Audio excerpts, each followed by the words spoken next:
Shared mode पे है, आप मेरे को चैट बॉक्स में यस यस यस लिख सकते हैं। Okay great, thank you so much. So ये डिस्क्लेमर मैं ऑलरेडी दे चुका हूँ, एजुकेशन सीरीज हैं, so please do not take this as a direct advice. आप पहले कंसल्ट करिएगा और फिर ही किसी इंस्ट्रूमेंट में इन्वेस्ट करिएगा। सो हमने सोचा कि मतलब हम जब ये फाइनेंशियल पोर्टफोलियोज बिल्डिंग की बात कर रहे हैं तो who better than Warren Buffett का एग्जांपल लिया जाए, तो इनके कुछ कुछ इन्वेस्टमेंट मंत्रास हैं, इन्हीं से सीख लेते हैं ये क्या कहते हैं। सो मिस्टर वॉरेन बफे का कहना, all those who are just मतलब assumption है बट गारंटी नहीं है। I am assuming that everybody knows Warren Buffett is one of the world renowned investor. इनका बर्कशायर हैथवे इनकी कंपनी है। He started investing at an early age at 13 and he says कि he was quite late while starting to invest and आज की तारीख में one of the richest investors in the world ये कहलाते हैं। So इनका क्या मानना है और इन्हीं से कुछ कुछ सीखने की कोशिश करते हैं। I'm keeping my you can say audio as Hindi and English तो hope that works for all, क्योंकि I understand कि हम लोग हिंदुस्तानी लोग हिंदी और इंग्लिश दोनों बोलते हैं और हमारे को मिक्स ऑफ भाषा ही समझ में आती है और मिक्स ऑफ भाषा में ही एक अलग ही चार्म है। So I am going to speak in Hindi and English, so please bear with me. अगर किसी को कुछ नहीं समझ में आता है तो you can obviously put in the chat box and I will try and help you with the appropriate answers to that. Q&A में अपने क्वेश्चंस डालते रहिए। At the end of the session we will promise to take that up as well. So quickly, buying a business, basically जब भी हम कुछ stocks में या कहीं पे भी इन्वेस्ट करते हैं तो you should treat that as a buying a business. हम कभी भी कोई भी बिजनेस शुरू करते हैं तो छोटे समय के लिए नहीं करते हैं, एक विजन के साथ करते हैं, 3 साल 5 साल 7 साल 10 साल। सिमिलरली इन्वेस्टिंग में भी आपको ऐसा ही करना चाहिए। रिस्क रिवॉर्ड देखना चाहिए। रिस्क रिवॉर्ड के अगर मैं किसी चीज में एंटर कर रहा हूँ तो वो कितनी रिस्की है, उसका कितना रिवॉर्ड मिलने वाला है। टैक्स एडवांटेज, जैसे इक्विटी में आप लोग जानते हो कि अनलाइक एफडीज वो आपके टैक्स ब्रैकेट के हिसाब से चार्ज होता है, इक्विटी में लॉन्ग टर्म टैक्सेशन 10% का ही है। पावर ऑफ कंपाउंडिंग आपको समझना चाहिए कि अगर 1 का 2, 2 का 4, 4 का 8, 8 का 16 होते होते होते अगर 31 दिन बीत जाते हैं तो वो 100 करोड़ रुपए बन जाते हैं। So that is power of compounding and equity is always like owning a business, जो हमने फर्स्ट पॉइंट बोला। So you have to treat yourself as an entrepreneur and यहाँ पे हम लोग हमेशा यही प्रमोट करते हैं कि आप अकेले अपने इन्वेस्टमेंट्स को नहीं संभाल सकते हो। You need a strategy, you need a process, you need a team and that is why you need to have that entrepreneur spirit. Entrepreneur does not run the business alone. He runs it with a system, he runs it with a process, he runs it with a team. ऐसे ही आपको अपने investment को अगर successful बनाना है, अपने portfolio को successful बनाना है, तो आपके पास सिस्टम्स, प्रोसेसेस और टीम्स होने चाहिए। तो चलिए शुरू करते हैं थोड़ा बहुत और जानने के लिए कि कैसे हम ये बात कर सकते हैं। और वॉरेन बुफे ने एक बहुत अच्छी चीज कही थी कि मिस्टर वॉरेन बुफे के शब्द हैं कि I was born in India, I was born in USA and I invested in USA and he's one of the very successful investors in USA. Similarly, we all of us listening, I'm sure all of us are born in India and all of us should invest in India. That's the growth story which we have as far as India is concerned. So कुछ markets के बारे में बात करते करते करते करते हम फाइनेंशियल पोर्टफोलियोज को कैसे बिल्ड कर सकते हैं उसके बारे में भी चर्चा करेंगे। So beautiful run up in the last 1 year, 22.64% Nifty, which is the top 50 stocks of India, have given a beautiful run up in the last 1 year. मगर आप देखोगे पिछले 9 महीने में जुलाई 2022 से लेके मार्च 2023 तक ऑलमोस्ट 9 months फ्लैट रिटर्न्स आए थे, 0 रिटर्न्स एंड ओवरऑल 22% आए हैं। सो ऐसे माहौल में कंफ्यूजन हो जाता है इन्वेस्टर को, ट्रेडर को, करें तो करें क्या। सिमिलरली आप देखोगे mid cap stocks, beautiful run up in the last 1 year, 35% का रिटर्न आया है एक साल में पिछले मिड कैप्स में। स्मॉल कैप में देखोगे ऑलमोस्ट 38% का रिटर्न आया है।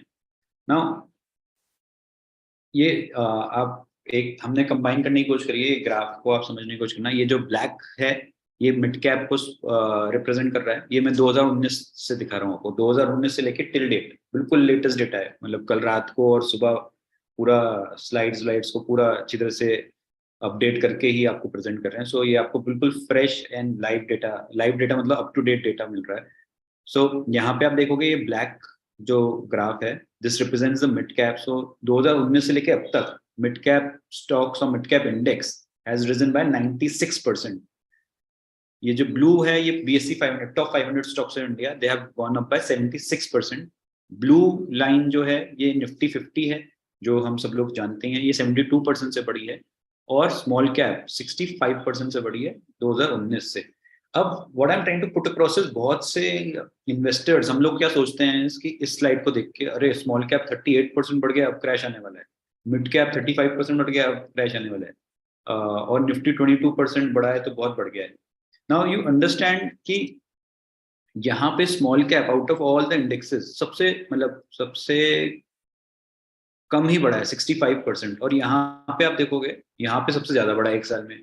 तो हमारे को ये फीलिंग आने लगती है एज अ इन्वेस्टर कि मैं निफ्टी 50 में करूँ, इज इट अ वैल्यू पे अग्रेसिव है तो स्मॉल कैप में करूँ क्या, या रिस्क रिवॉर्ड रेशियो देखूँ क्या, so on and so forth. So what I am trying to put process कि एज अ इन्वेस्टर पहली बात तो आपको ये समझ में आना चाहिए कि निफ्टी चीज अलग है. Nifty is the top 50, it constitutes the top 50 stocks of India by market cap, by market capitalization. Market capitalization क्या होता है, जो स्टॉक प्राइस चल रहा होता है into the number of shares that particular company holds. So for most of the investors जब हम बात करते हैं वो निफ्टी की बात करते हैं, सेंसेक्स की बात करते हैं, but my friends investors, it's not only about the top 50 companies or the top 30 companies. आप देखोगे मिड कैप स्टॉक्स को कौन सा कैटेगरी में डालते हैं, जो 101 से 250 150 stocks of India, which is falling between 101 to 250.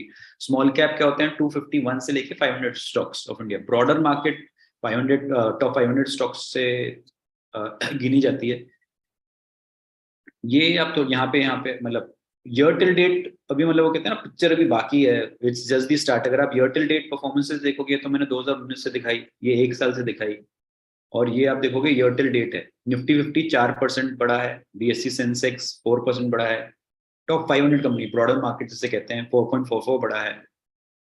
Nifty next 50 जो 51 to 100 होती है वो लगभग 4% बढ़ी.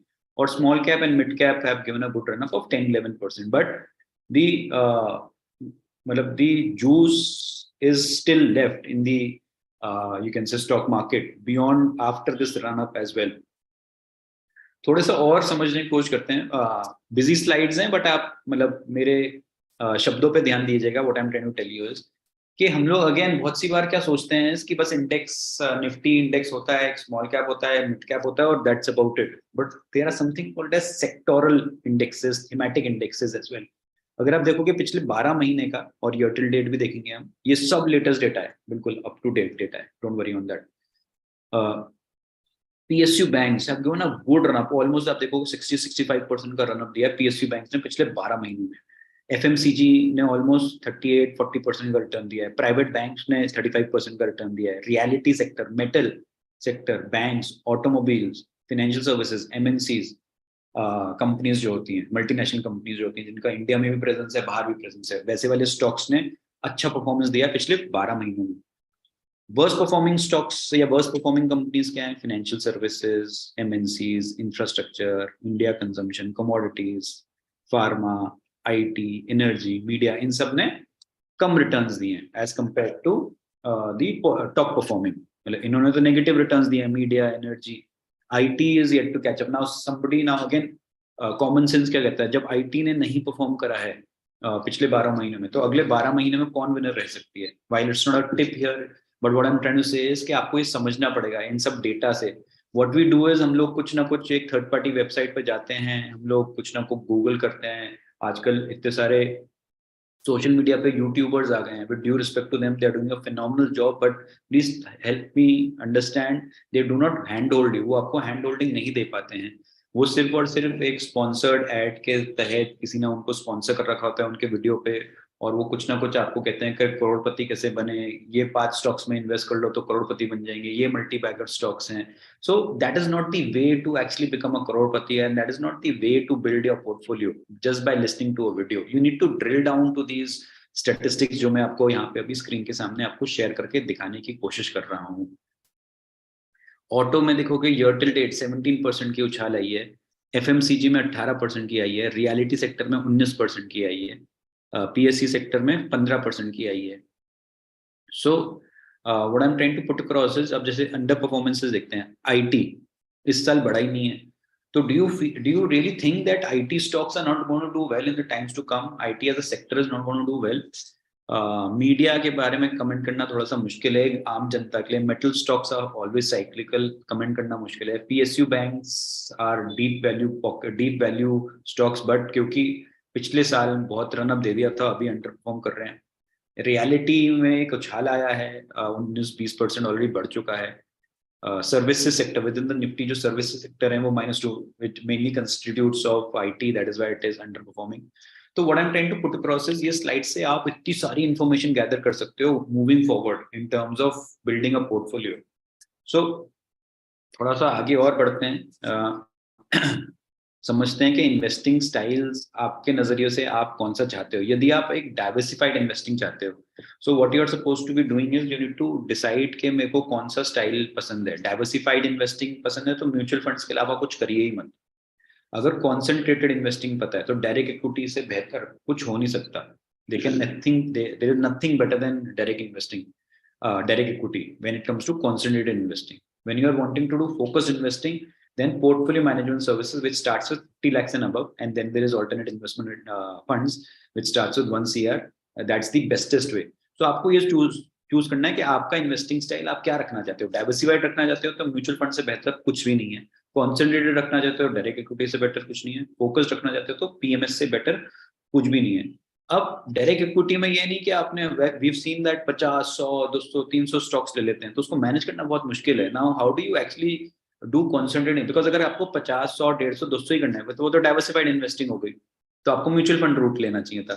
If you are doing direct equity, it has to be focused invest, it has to be concentrated investing, which means a handful of stocks may be consisting of 5, 10, 15, 20, maximum 25 stocks आपके portfolio में होने चाहिए। But उसी के बारे में हम चर्चा करना चाह रहे हैं कि how do you build that portfolio. आपको अगर अपना वो पोर्टफोलियो बनाना है, what are the 8 steps to build that portfolio। चलिए उसके बारे में चर्चा करते हैं। उससे पहले आपको थोड़ा सा ना ये मार्केट स्ट्रेटजीज, टाइम फ्रेम्स के बारे में समझना पड़ेगा। What are the types of markets. अब मार्केट्स में क्या हो रहा है, it can be a trending market, जो अभी आप देख रहे हो पिछले 1-2 महीने से, अप्रैल, मई और जून में जो चल रही है वो एक ट्रेंडिंग मार्केट है। We are seeing a good trend, up trend है। डायरेक्शनलेस मार्केट आप देखोगे अक्टूबर 2021 से लेके या अक्टूबर 2021 से लेके मार्च 2022 तक, ऑलमोस्ट लाइक 15-18 महीने डायरेक्शनलेस मार्केट थी। जुलाई 2022 से लेके मार्च 2023 तक डायरेक्शनलेस मार्केट थी। Volatile market, you can see during those corona times, क्या वॉलेटिलिटी थी, ऊपर नीचे हो रहा था। तो these are the 3 types of markets, so you should understand कि हर एक मार्केट यू कैन से स्ट्रेटजीज में और टाइप्स ऑफ मार्केट में कौन सा पोर्टफोलियो अच्छा करेगा, ये सब आपको समझने की जरूरत है, जिसके बारे में हम और आगे बढ़ते बढ़ते हम चर्चा करते हैं। अब आपको ये समझना पड़ेगा इसकी जहाँ पे मार्केट का जो पूरा पैसा है वो कहाँ कहाँ, मतलब हु आर द ओनर्स और who are the stakeholders. So the biggest stakeholders in the market, in the stock market are promoters। जो कंपनीज चलाते हैं उनके प्रमोटर्स, उनके पास ऑलमोस्ट 54% की स्टेक है। और आप देखोगे जितनी ज्यादा स्टेक उतने ज्यादा रिच। जितने भी प्रमोटर्स देखोगे आप, रिलायंस का प्रमोटर देख लीजिए, टाटा ग्रुप का प्रमोटर देख लीजिए, so on and so forth, इन सबके प्रमोटर्स के पास बहुत बहुत पैसा होता है। Why? Because they are holding on to that stocks. Foreign portfolio investors जो बाहर के पैसा होते हैं, उनके पास 21% पोर्टफोलियो हमारा है, मतलब 21% पैसा बाहर से लगा हुआ है। म्यूचुअल फंड्स वालों के पास ऑलमोस्ट 7% के आसपास लगा हुआ है। इंश्योरेंस कंपनीज जैसे होती हैं LICs and private insurance companies, वो भी मार्केट में पैसा लगाती हैं। 6-6.5% उनका पोर्टफोलियो है, मतलब स्टेक है। एंड रिटेल, प्राउड मैटर है कि retail holdings have surpass insurance holdings and mutual fund holdings. तो रिटेलर्स के पास भी, इंडिविजुअल्स के पास भी 8% का पैसा स्टॉक मार्केट में लगा हुआ है। So what I am trying to put across is, ये सारी चीजें आपको पता होनी चाहिए। अब व्हाट हैपेंस इज के we heard lot of times and I'm sure आप लोगों के साथ भी 1-to-1 डिस्कशन हमारा होता रहता होगा। Otherwise our team will also follow it up with a 15-minute strategy call link with you। आप हमारे साथ 1-to-1 बुक कर सकते हो।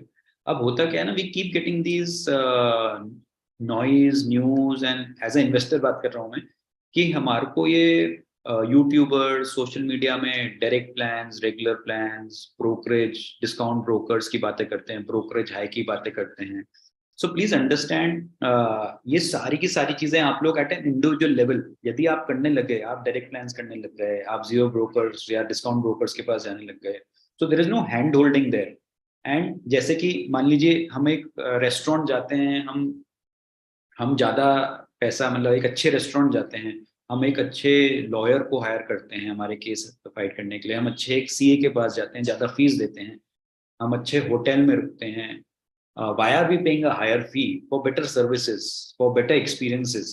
Similarly, whenever it comes to investing, why do you always go back to those social media handles and YouTubers जहाँ पे वो बोलते हैं कि अच्छा कम फीस में काम करो, डायरेक्ट प्लान में काम करो, कम ब्रोकर के साथ या जीरो ब्रोकर्स के साथ काम करो.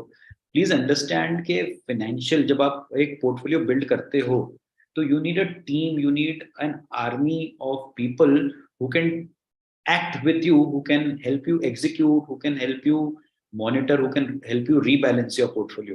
Yes, we also believe in the you can say education series, and that is why हम लोग आपको ये educate कर रहे हैं कि आप हमारे साथ और हम आपके साथ काम कर सकें, so that as a team आपकी, हम आपकी टीम हुए, आप हमारे इन्वेस्टर हुए.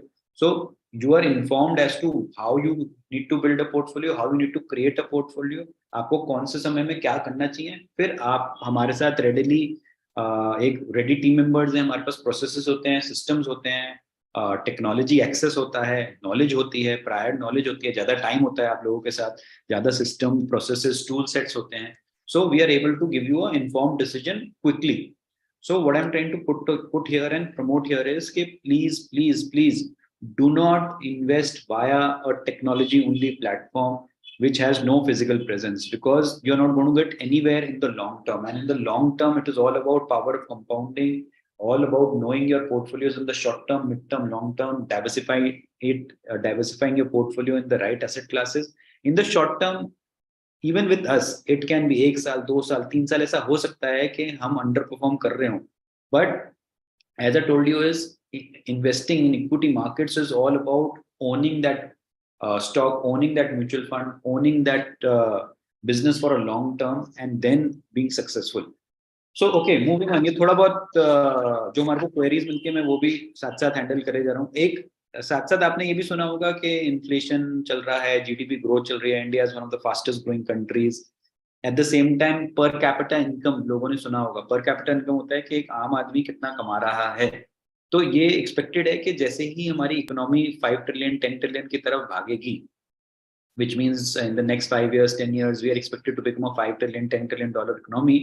हमारे पर कैपिटा इनकम, जो एक हमारी जो आमदनी है एक आम आदमी की, वो बढ़ने वाली है. और जैसे ही ये $2000 से बढ़ेगी, अप्रोक्सीमेटली आज की तारीख में $2800 के आसपास है, यदि ये $4000-5000 बढ़ती है, $4000-5000 पहुंचती है, विच मीन्स एक आम आदमी 4 लाख 5 लाख रुपए कमाना शुरू कर देगा आज से 5 साल 10 साल बाद.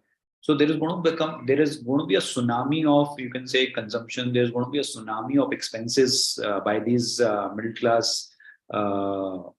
people, जो कि अभी लोअर मिडिल क्लास में हैं और ये मिडिल क्लास में शिफ्ट होने वाले हैं, और मिडिल क्लास लोग स्पेंड करने वाले हैं. उसकी वजह से एक सुनामी आने वाली है, और उस सुनामी में आप अपना फायदा कैसे कर सकते हो, is by investing rightly and by creating a good portfolio for the next 5, 7, 10 years. So उसी के बारे में जल्दी से अब चर्चा करते हैं. In the next half an hour I am going to walk you through few of the trends, few of the terminologies, few of the methodologies, steps how to build a portfolio.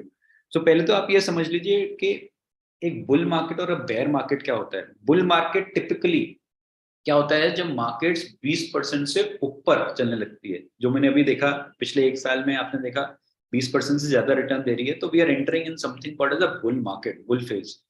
And economy कहीं ना कहीं आप देखोगे India 5 trillion की तरफ 10 trillion की तरफ भागने वाली है. Fastest growing India, fastest growing country, highest populated country का खिताब हमारे को मिल चुका है.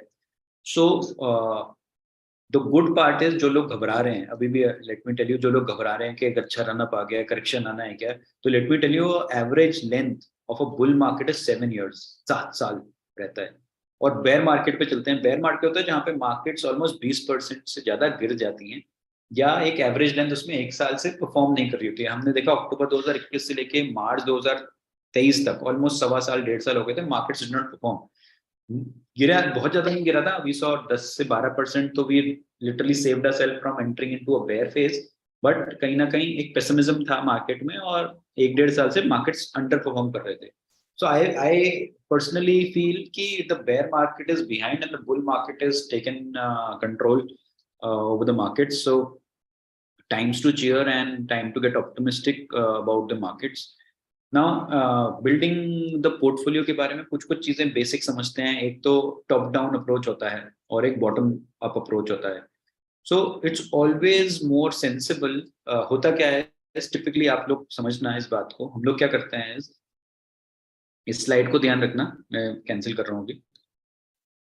आप समझना टिपिकली हम लोग करते क्या है, एज एन इंडिविजुअल इन्वेस्टर हम लोग एक स्टॉक ले लेते हैं, एक कंपनी ले लेते हैं, और यदि वो कंपनी अच्छा नहीं कर रही होती है, मतलब as a investor as a trader मैं कह रहा हूँ, हम लोग कंपनी ले लेते हैं, अगर वो अच्छा नहीं कर रही होती है, फिर हम कहते हैं यार ये कंपनी कौन से सेक्टर को बिलोंग करती है, पहले तो यही नहीं पता होता है। फिर जब हम सेक्टर मतलब कंपनी में इन्वेस्ट कर लिया, मान लीजिए एग्जाम्पल कोई स्टील कंपनी में इन्वेस्ट कर दिया, टाटा स्टील में कर दिया, टाटा स्टील में इन्वेस्ट करती है, वो चल नहीं रहा स्टॉक। फिर हम ये देखते हैं यार ये कौन सी इंडस्ट्री का है, अच्छा स्टील इंडस्ट्री का है, मेटल इंडस्ट्री का है। फिर हम देखते हैं यार मेटल इंडस्ट्री तो चल ही नहीं रही, मैंने इसमें इन्वेस्ट क्यों कर दिया। आफ्टर इन्वेस्टिंग ये सब आप सोच रहे हो, डिसीजन या आप पॉन्डर कर रहे हो। फिर अच्छा, फिर आप देखते हो यार ये कंट्री में ये इंपोर्ट एक्सपोर्ट इस स्टील इंडस्ट्री का या मेटल इंडस्ट्री का रुक गया है क्या, कम हो गया है क्या, ज्यादा हो गया है क्या, कोई इंपोर्ट ड्यूटी या कोई एक्साइज ड्यूटी आ गई है क्या, तो इंडिया में या यूरोपियन कंट्रीज में जो ये स्टील प्रोडक्शन रुक गया है क्या, या जो हम बाहर भेजते थे यूरोपियन क्राइसिस आ गई है क्या। तो what I am trying to put process, एक तो ये स्ट्रेटेजी हो गई। दूसरा जो बेहतर स्ट्रेटेजी होती है वो क्या होती है, इसकी पहले आप एक कंट्री लेवल पे देखो कि यूरोप कंट्री में इन्वेस्ट करना चाहिए या इंडिया कंट्री में करना चाहिए या यूएस कंट्री में, कौन सी ज्यादा स्टेबल इकोनॉमी दिखाई दे रही है या कौन सी ग्रोइंग इकोनॉमी दिखाई दे रही है। With in that growing economy country कौन सा ऐसी सेक्टर्स हैं जो कि आने वाले कल में अच्छा कर सकते हैं, क्या आईटी सेक्टर है, क्या एफएमसीजी सेक्टर है, क्या ऑटोमोबाइल सेक्टर है, क्या हेल्थ केयर इंडस्ट्री है, क्या रियलिटी है, क्या है। आईटी और फार्मा जैसे दे हैव बीन मतलब under performing, pharma has picked up in the recent past. So क्या ये दो सेक्टर्स हैं जहां पे हमारे को इन्वेस्ट करना चाहिए। फिर with in that IT and pharma कौन से स्टॉक्स हैं आईटी में, क्या एग्जांपल के तौर पे टीसीएस है क्या, विप्रो है क्या, इन्फोसिस है क्या, ये तो लार्ज कैप हो गए, ऐसे ही mid cap and small cap में आप ढूंढिए स्टॉक्स। ऐसे ही फार्मा में सन फार्मा है क्या, सिप्ला है क्या, कोई लेबोरेटरीज में डॉक्टर रेड्डीज में इन्वेस्ट करने का है क्या, लाल पैथ में करने का है क्या। So and so fourth. आपको पहले कंट्री फिर सेक्टर फिर कंपनी ढूंढनी चाहिए। हम लोग ऑपोजिट करते हैं, हम लोग कंपनी ढूंढ लेते हैं पहले, फिर देखते हैं कि यार वो सेक्टर अच्छा अंडर परफॉर्म कर रहा था और ओवर परफॉर्म कर रहा था, आउट परफॉर्म कर रहा था, और फिर देखते हैं कि यार उस कंट्री में वो वाला स्टॉक या वो वाला सेक्टर चल भी रहा था या नहीं चल रहा था। So that's the wrong approach. So what I am trying to put process while creating a portfolio, while building a portfolio, आपको ये सारे के सारे स्टेप्स ध्यान रखने हैं, जो कि मैं आपको एक एक करके, जस्ट अ मिनट, मैं ये आपके सामने जो ब्लैक चीज आ रही है वो हटा देता हूँ। Okay, so I hope somebody is saying I'm not audible. Am I audible? Loud and clear in the chat box. Somebody quickly in the chat box कोई मेरे को बता पाए if I am audible quickly in the chat box. Saturday है, I understand, कोई चाय P रहा होगा, कोई नाश्ता कर रहा होगा, तो खाते रहिए पीते रहिए बट अटेंटिव भी रहिए। Thank you so much, thank you. चलिए तो मैं, चलो just to break the monotony, let me just put a quick, मतलब in the chat box only, मैं देख रहा हूँ सब लोगों को। आप लोगों को क्या लगता है कि अभी आज की तारीख में, ग्रेट ग्रेट ग्रेट, सो आप लोगों को क्या लगता है अभी आज की हमारे रिस्क रिवॉर्ड रेशियो की हम बात करें कि आज से 1 साल बाद, 1 साल बाद, 3 साल बाद और 5 साल बाद, just understanding from your side, इस लेवल पे जब markets almost all time high पे पहुंच चुकी हैं, आपको क्या लगता है कि मार्केट यहाँ से कितना नीचे गिर सकता है और कितना ऊपर गिर सकता है। सो इन दी चैट बॉक्स आप लिखेंगे एग्जाम्पल, आपको लगता है -5% यहाँ से गिर सकता है और ऊपर 10% जा सकता है, और टाइम फ्रेम वो आप एक बार लिखो तो हम एक आइडिया ले पाएंगे कि आप लोग एज ऑडियंसेस पार्टिसिपेंट्स क्या सोचते हो आज से 1 साल बाद, 3 साल बाद और 5 साल बाद, आपको क्या लगता है। कितना नेगेटिव रिस्क रिवॉर्ड रेशियो हमारे फेवर में है या नहीं है, as a country, as a sector, as a stock.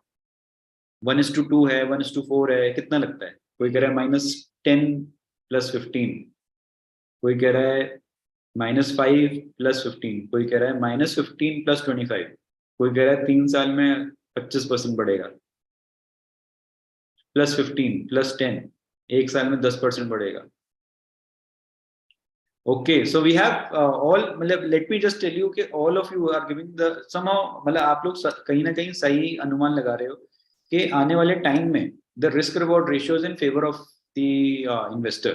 So even at this level where we are, हमारे को सिर्फ और सिर्फ ये बेसिक 8 स्टेप्स को ध्यान रखना है, जो कि मैं थोड़ा सा तेजी से आगे बढ़ता हूँ इन 8 स्टेप्स को लेके हुए, और फिर हम बात करेंगे कि कैसे हम फर्दर अपने पोर्टफोलियो को बेटर कर सकते हैं। So we discussed about this economy industry company formula which is called, ये वर्ल्ड फेमस फॉर्मूला है EIC। कभी भी एज ए इन्वेस्टर आप ये फॉर्मूला को ध्यान रखना, पहले आप इकोनॉमिक कंडीशंस को देखो, फिर इंडस्ट्री को देखो, और फिर कंपनी में इन्वेस्ट करो। So with respect to India, India as a economy, good. Industries के बारे में जानो कि कौन कौन सी इंडस्ट्रीज हैं, और फिर उन कंपनीज में इन्वेस्ट करो उस पर्टिकुलर इंडस्ट्री में जो फॉलो होती है। लेट मी टेल यू, एकमात्र India, let me tell you, एकमात्र कंट्री जो कि इंडिया है, उसमें ये सारी की सारी जो आप देखोगे, ये कुछ कुछ इंडस्ट्रीज सेक्टर्स मैंने यहाँ पे लिखने की कोशिश करी है, सारे के सारे में बहुत अच्छे क्वार्टर रिजल्ट्स अभी भी गए हैं। कंपनीज आप देख लो, सेक्टर्स देख लो, ये सारे के सारे बहुत अच्छा कर रहे हैं। तो इंडिया जैसी कंट्री में चाहे ऑटोमोबाइल्स हो, एयरलाइंस हो, एयरपोर्ट्स हो, बैंक्स हो, होटल्स हो, फार्मास्यूटिकल्स हो, ई कॉमर्स इंडस्ट्री हो, हेल्थ केयर हो, फिनोमिनली गुड जॉब। सो ऑटोमेकर्स का एग्जांपल दूं, आप एक बार कोई शोरूम में जाइए, हम तो जाते रहते हैं, मैं झूठ मूठ की मिस्ट्री शॉपिंग करते रहता हूँ। यू अंडरस्टैंड मिस्ट्री शॉपिंग क्या होती है? इसके जहाँ पे एक्चुअली आपको खरीदना नहीं होता है, आप बस वहां पे जाके इंस्पेक्शन करके आ रहे हो कि क्या चल रहा है, कैसे चल रहा है। सो हम मिस्ट्री शॉपिंग करते रहते हैं। So I went to a Maruti Mahindra and Mahindra Mercedes showroom, and well known fact है कि सब में वेटिंग आई हुई है, सब में वेटिंग आई हुई है। Tata is doing a phenomenal job with the electrical vehicles. Airlines में मैं वीडियोस बनाते रहता हूँ, आप कभी हमारे को सोशल मीडिया में ट्रैक करिएगा। सुबह 4 बजे की फ्लाइट, 5 बजे की flight, I happen to go to Gujarat the other month and then to Mumbai for a conference. सुबह की 4 बजे, 5 बजे, 6 बजे की फ्लाइट्स थी, तो 1 घंटा 2 घंटे पहले एयरपोर्ट पहुंचना पड़ता है। तो phenomenal job the airport industry is doing, airlines industry is doing. What they are doing is क्या कर रहे हैं इसकी डिजिटल एक डिजी यात्रा ऐप खोल दी है, जहाँ पे आपको सब कुछ बिना, मतलब मैनलेस स्कैनिंग है, बिना बिना ह्यूमन इंटरवेंशन के आप पूरा अंदर तो घुस सकते हो। लाइन का मतलब भीड़ ज्यादा लगती है, बट बहुत जल्दी प्रोसेसिंग हो रही है। तो we are growing as a, you can say country, growing as a sector. Banks में आप देखोगे गुड क्लीनअप हैज हैपेंड। आप पीएसयू बैंक्स में आफ्टर दिस मर्जर, आपने देखा होगा ना, ये सारे पीएसयू बैंक्स के मर्जर हो गए थे, इतने सारे बैंक्स को कम कर दिए गए थे, और इसीलिए आपने रनअप देखा। And they are doing a phenomenal job and still very deep pocketed and valuable companies as far as banks are concerned, and private banks any which ways after this HDFC and HDFC Bank merger, phenomenal, आप देखोगे बहुत बड़ी growth आएगी banks में। Hotel industry, again हम लोग weekends पे घूमने जाते हैं, जो वीकेंड गेटअवेज होते हैं, तो बुकिंग्स मिलना बहुत मुश्किल है। आप हिल स्टेशन पे अभी आप बुकिंग करने जाओगे, लिस्टेड कंपनीज की बात कर रहा हूँ, आईटीसी होटल्स आप जाओ, ताज ग्रुप ऑफ होटल्स जाओ, ओबरॉयज जाओ, ये सारे जो बड़ी बड़ी लिस्टेड कंपनीज हैं, लेमन ट्री लिस्टेड है, तो ये सारे होटल्स आप बुक करने जाओ और कमरे ही नहीं मिलते हैं। फार्मास्यूटिकल्स, हॉस्पिटल्स में भगवान ना करे किसी को जाने की जरूरत पड़े, बट हम लोग क्योंकि इंश्योरेंस का काम करते हैं और हेल्थ इंश्योरेंस वगैरह प्रमोट करते हैं, तो we we get that opportunity कह लीजिए, या मिस फॉर्चून कह लीजिए, कि we happen to visit lot of times to hospitals. So the hospital sector is growing phenomenally, मतलब ओपीडी पे लाइन पे लाइन लगी रहती है डॉक्टर्स की। So what I am trying to put across is, आप कोई सा भी सेक्टर पकड़ लो, ई कॉमर्स, मतलब ये ब्लिंकिट आने के बाद, Amazons आने के बाद life has become so comfortable. Fintech companies, Paytm, Zomatos, आप देख लो, phenomenal job they are doing. मतलब food industries, restaurants देख लीजिए. So what I'm trying to put across is India as a country, आप देखोगे very stable, growing, political, किसी ने अभी लिखा depends on the outcome of elections. Let me tell you कि India as a country has become a parallel, एक economy है और एक पॉलिटिक्स है, ये पैरेलल हो गए हैं, अब इंटरमिंगल नहीं है. 1 2 3 महीने का ठीक है इफेक्ट होता है, but let me give you that assurance and let me give you that confidence कि irrespective of whichever government comes, we are going to grow as a country. Because ये सारे के सारे पैरेलल हैं. Politics जो भी होगी, वो जो भी पॉलिसीज रिफॉर्म्स बनाएंगे, वो इतने ऑलरेडी बन चुके हैं कि इंडस्ट्रीज अपने आप अपने ट्रैक पे चलती रहेंगी इररिस्पेक्टिव ऑफ पॉलिटिकल आउटकम जो कि अगले साल होने वाला है. ठीक है, for traders one needs to be cautious in terms of, आपको रिस्क मैनेज करना पड़ेगा शॉर्ट टर्म में, but as a investor you can be just assured कि कोई भी गवर्नमेंट आए, चाहे कोलिशन गवर्नमेंट आए, मेजोरिटी गवर्नमेंट आए, बीजेपी गवर्नमेंट आए, everything is going to fall in place as far as the long term infrastructure growth story and long term economic growth story of India is concerned. So बहुत लोगों के लिए, moving on, बहुत लोगों के लिए क्या होता है कि they feel कि it is only Nifty और Sensex, but आप तो कहोगे इंडिया में कुछ 120 130 सेक्टर इंडेक्सेस हैं जो कि शायद आप लोगों को पता भी ना हो, या अगर पता हो तो आप उसमें एग्जीक्यूट नहीं कर पाते हो. तो विद इन इंडिया आप देखोगे Nifty, next 50, Nifty 100, Nifty 200, Nifty 500, Nifty mid cap 50, Nifty mid cap 100, Nifty small cap 100, Nifty mid cap 150, Nifty small cap 15. जो स्मॉल कैप में भी है उसमें 50 कौन सी बेहतरीन कंपनीज हैं. और यदि एज अ ट्रेडर यहाँ पे जो लोग ट्रेडर हैं या जो लोग स्टॉक मार्केट में काम करते हैं, बोला आप ध्यान से सुनिएगा, अगर आपको मतलब ट्रेडिंग करनी है, शॉर्ट टर्म मनी मैनेजमेंट करना है, देखिए हम लोग का तो यही मानना है कि यदि आप स्मॉल कैप मिड कैप में डालते हो तो always go through a index और गो थ्रू अ ईटीएफ और a mutual fund route. Large cap में आप इंडिविजुअली स्टॉक्स में हैंडल कर सकते हो इंडिविजुअली.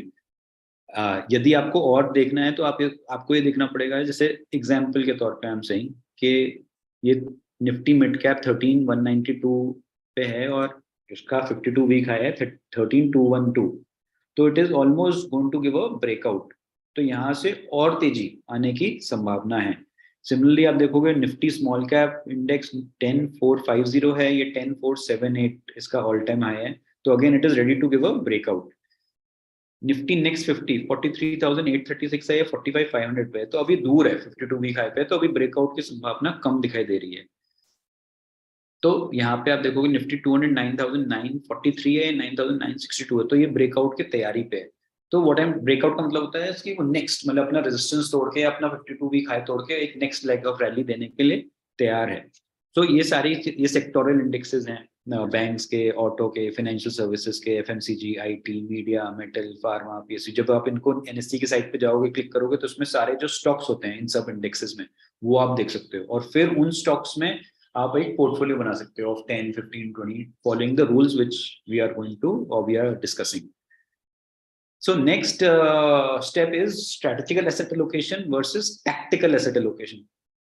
अब स्ट्रेटेजिकल एलोकेशन में क्या होता है, जो भी आपके लॉन्ग टर्म गोल्स हैं, विच मीन्स के बच्चे की पढ़ाई, शादी, अपना बुढ़ापा, तो एसेट एलोकेशन ऐसा करिए कि जो आपको लॉन्ग टर्म में बेनिफिट दे पाए. टेक्टिकल एसेट एलोकेशन मतलब जिसने अभी किसी सज्जन ने लिखा था कि ये इन्फ्लेशन है, वॉर के बारे में लिखा, किसी ने इलेक्शन के बारे में लिखा.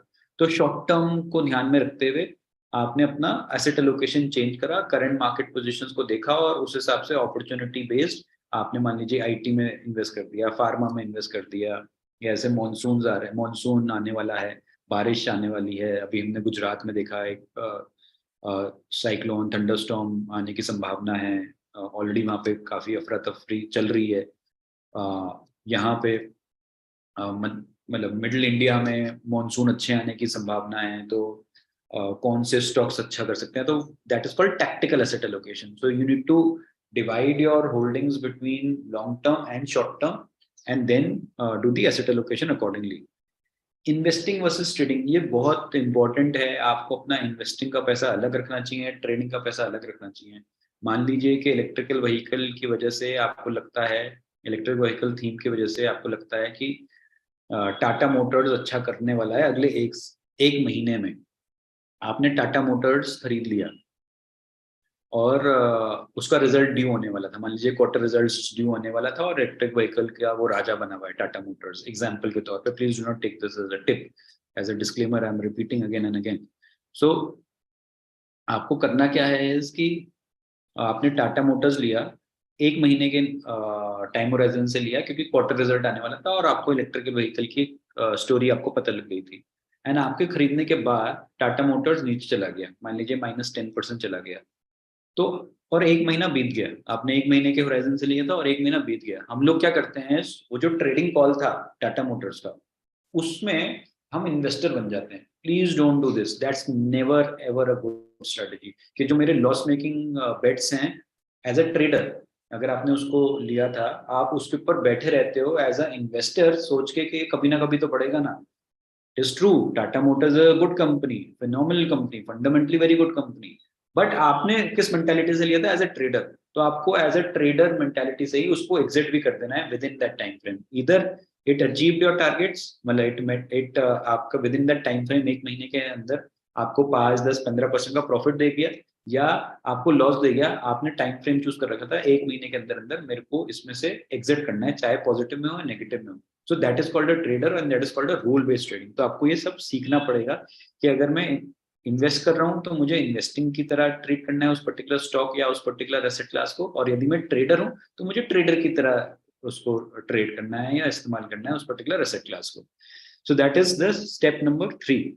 Step 4, large cap, mid cap, small cap में आपको एलोकेशन करनी आनी चाहिए, विच मीन्स के आपको रिस्क देखनी है कि लार्ज कैप में कम रिस्क है तो कम रिटर्न भी है, मिड कैप में थोड़ी ज्यादा रिस्क है तो ज्यादा रिटर्न भी है, स्मॉल कैप में और ज्यादा रिस्क है तो और ज्यादा रिटर्न है।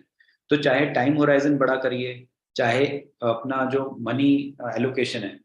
So we generally promote large cap की डेफिनेशन, वैसे मैं बता देता हूँ, जो भी companies by market cap 10,000 crore से ऊपर होती हैं, they are typically identified as large caps. अब तो क्योंकि मेगा लार्ज कैप्स भी आ गई हैं जिनकी 1 लाख करोड़ से भी ज्यादा मार्केट कैप है, बट मोटा मोटा समझ लीजिए large cap top 100 companies of India होती हैं जिनका मार्केट कैप 10,000 करोड़ से ज्यादा होता है। मिड कैप कंपनीज होती हैं जो 3,000 से 10,000 करोड़ के मार्केट कैप में होती हैं, और स्मॉल कैप होती है जिनका स्मॉल कैप होती है जिनकी मार्केट कैप 3,000 से कम होता है। But as India is maturing, as the stock market is maturing, इनके जो वैल्यूएशंस हैं, इनके जो मार्केट कैप्स की वॉल्यूम्स हैं वो बढ़े जा रही हैं। सो आर आर रिकमेंडेशन और व्हाट वी प्रमोट इज कि आपको लार्ज कैप में 50% पैसा डालना चाहिए, मिड कैप में 30% डालना चाहिए, स्मॉल कैप में 20% डालना चाहिए। सो that is the asset allocation which you should do. 33:33:33% rule को समझना बहुत जरूरी है। Basically 33% of the stocks which you hold will always or many a times will give you negative returns। ये आपको ध्यान में रखना चाहिए और इसको action item point of view से आपको उसको कन्वर्ट करना चाहिए अच्छे स्टॉक्स में। 33% of your stocks will not give you very good returns और will give you nullified returns. हमने देखा एक एक दो दो साल तक HDFC, TCS, रिलायंस जैसे स्टॉक्स जीरो रिटर्न्स दे रहे होते हैं। Very good companies, very stable companies, profitable companies, but returns नहीं दे रही होते हैं। तो हमारे को इनको हर क्वार्टर में रिव्यू करके चेंज करना चाहिए डिपेंडिंग ऑन के वो ब्रेकआउट दे रहे हैं नहीं दे रहे हैं, RSI क्या है, so on and so forth. And 33% of our stocks give huge returns, and इनको आपको काइंड ऑफ लाइफ टाइम के लिए भी होल्ड करने में कोई दिक्कत नहीं। तो आपको अपने पोर्टफोलियो को इस रूल के हिसाब से ब्रेक करना चाहिए और रिव्यू करते रहना चाहिए, एंड स्पेशली दिस, इसमें से एग्जिट करके निकल के आपको अच्छे स्टॉक्स लेने चाहिए। Next step to build a portfolio is knowing the difference between value investing, growth investing, and contra-cyclical investing. Value investing versus growth investing has been a very old style. बहुत से लोग तो जो कम वैल्यू, मतलब stock की जो price होती है उसको सोचते हैं अगर कम है तो वो वैल्यू इन्वेस्टिंग है। ऐसा नहीं होता है। You need to look at the fundamentals, you need to look at earnings per share, you need to look at price to earnings, you need to look at price to book value. उससे valuable stock बनता है। आपको ROE, ROC, return on equity, return on capital employed के formulas देखने पड़ते हैं। उससे आपको ये समझ में आता है कि वो ग्रोथ स्टॉक है, वैल्यू स्टॉक है। Contra stock, value stock is basically जो जिनकी सारे प्रॉफिटेबल कंपनीज हैं, प्राइस टू बुक रीजनेबल है, अर्निंग्स पर शेयर अच्छा है, बट वो बढ़ नहीं रहा है पिछले 3 महीने से, 6 महीने से, साल भर के लिए, तो वो वैल्यू स्टॉक हो जाता है। ग्रोथ स्टॉक होता है जो ऑलमोस्ट अपने 52 वीक हाई पे है, तो ऑलरेडी बढ़ चुका है, अपने प्राइस टू बुक वैल्यू उसकी बहुत ज्यादा है, प्राइस बहुत ज्यादा है, बुक वैल्यू कम है, जनरली सर्विसेज सेक्टर में देखे जाते हैं ऐसे stocks.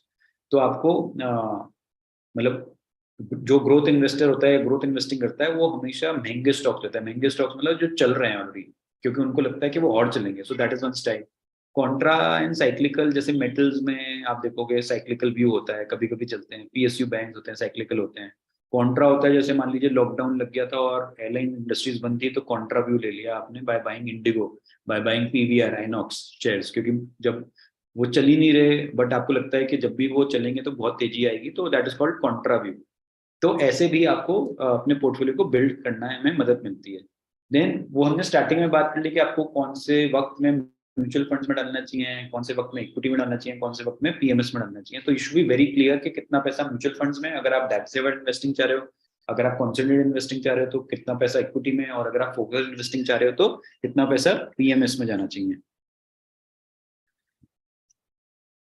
Eighth step is good debt versus bad debt, which means के आपको लेवरेज कब लेना है, किस काम के लिए लेना है, वो पता होना चाहिए। सो हमारा मानना है बहुत से ट्रेडर्स, बहुत से इन्वेस्टर्स लेवरेज लेके इन्वेस्ट करते हैं, तो आपको समझ में आना चाहिए कि जहाँ पे आप इन्वेस्ट कर रहे हो, जहाँ पे आप पैसा लगा रहे हो, क्या वो उससे जितना लेवरेज ले रहे हो उससे ज्यादा पैसा आपको दे सकता है या नहीं दे सकता है। जैसे हमने यहाँ पे बैड डेट में आपको एग्जाम्पल दिया बाइंग अ कार का, या आप एक्सेस में अगर क्रेडिट कार्ड यूज करते हो, तो those are all bad debts. But अगर आप कोई ऐसे एसेट क्लास में इन्वेस्ट करते हो जहां से आपने उधार तो लिया बट वो उसकी वैल्यू बढ़ रही है, तो that is called good date.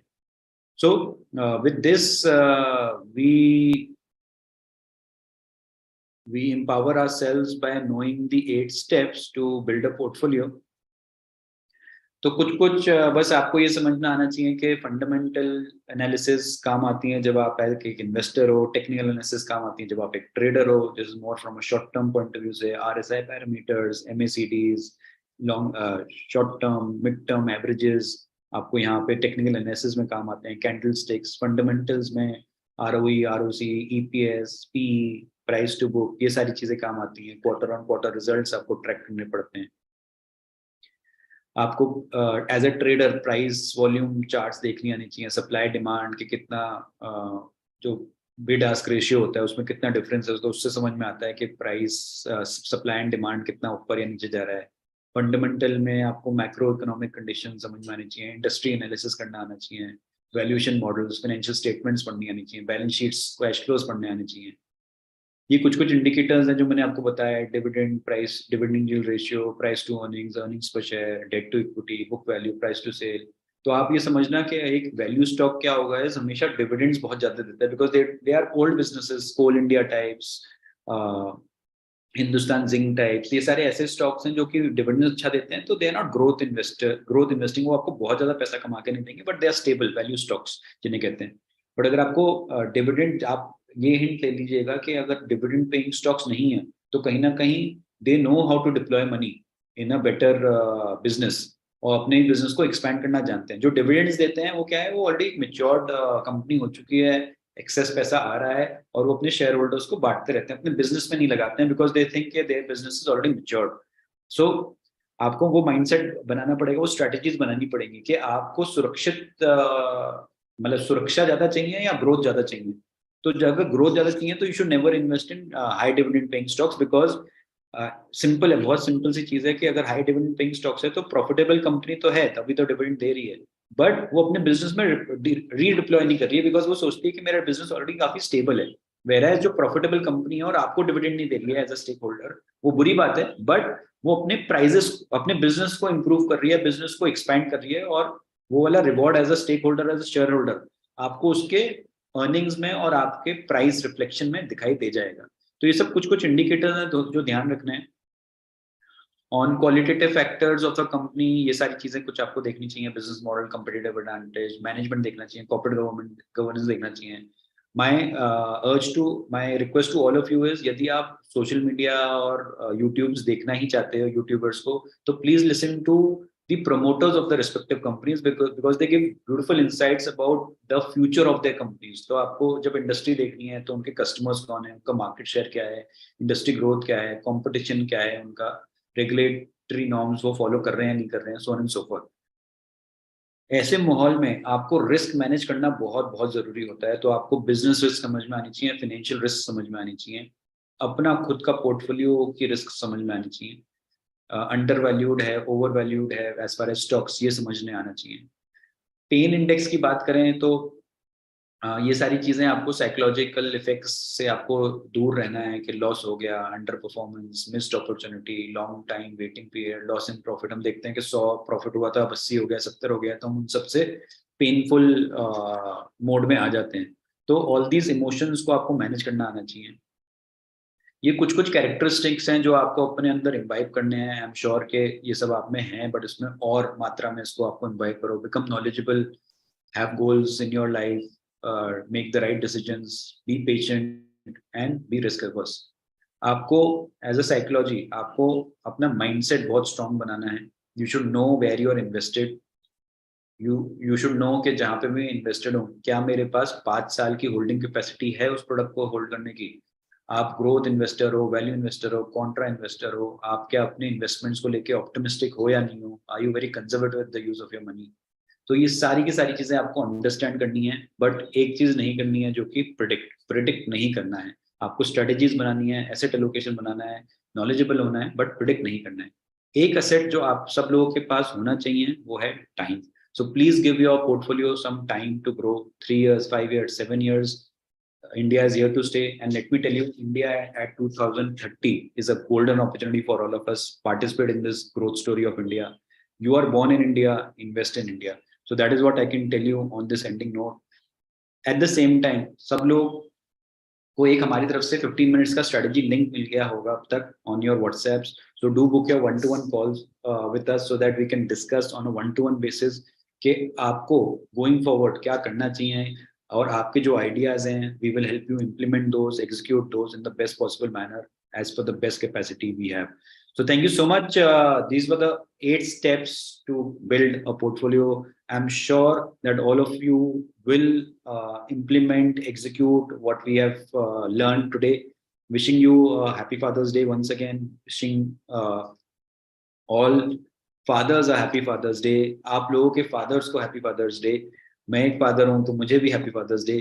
Thank you so much for the watch. It was really wonderful. You can say discussing all these things with you. I am open to question and answers if you have any. बाकी मैंने कोशिश करी है कि जितना मैं बता सकता था मैंने बताने की कोशिश करी है ऑन दिस संडे मॉर्निंग। 1 घंटे का सेशन होता है तो 1 घंटे में हमने रैप अप कर दिया है। अगर कोई क्वेश्चंस हैं तो आप पूछ सकते हैं। Thank you so much. Yes, 1-to-1 calls, 1-to-1 call पे आप हमारे साथ डिस्कशन कर सकते हो, एब्सोल्युटली। सो आपको व्हाट्सएप मिल चुका होगा हमारी तरफ से, आप 1-to-1 कॉल बुक करना, we would be happy to connect with all of you. So somebody is asking for the link, आपको व्हाट्सएप कर दी है, मैं उसको लिंक अभी भेज देता हूँ। ये चैट बॉक्स में भी आपको मैंने भेज दिया है, आप इस लिंक पे क्लिक करके अपना कॉल बुक कर सकते हैं। तो थैंक यू सो मच, नमस्कार, wishing and hoping that you have a wonderful future ahead, and जो जो आपने सीखा है उसको इम्प्लीमेंट करके अपना अपने परिवार का भविष्य आप सुरक्षित और उज्जवल बनाएं। Thank you so much, thank you.